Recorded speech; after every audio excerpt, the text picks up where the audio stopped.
I've been in Chicago for the last couple of days, as I've been in other cities that we've been in around the country, and we're talking about a mental model shift and a paradigm change as it relates.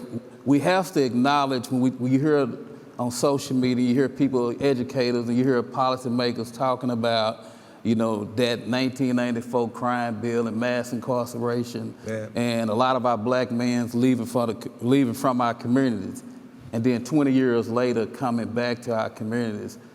Going around as it relates to violence, talking to these brothers in different neighborhoods, like the brother Vaughn and other brothers who are on the ground in these neighborhoods, really working to avert violence, whether it's in Atlanta, whether it's in Minnesota, that's really averting violence.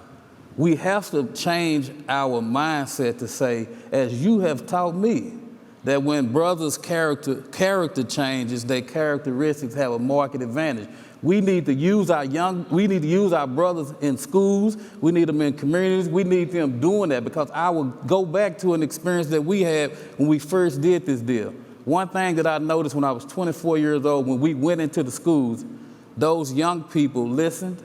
The rate of violence in the school that we went into was 395 gang incidents the previous year. 2 years later, it reduced to 2.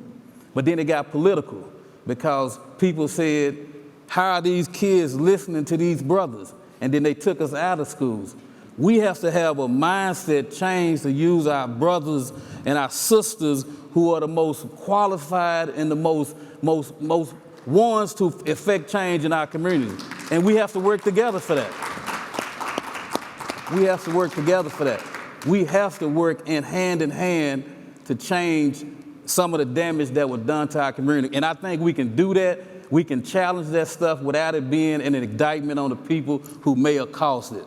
Because we don't want to be accusatory, but we want healing and we want to be able to help our communities. I think we all have that commonality to say that we are trying to help our communities. So why can we not come together and offer these kind of solutions? So I appreciate you, Dr. John, I appreciate you, Bishop, for hosting these kind of deals that bring us together to talk about solutions and talk about changing the mental models in which some of us are under.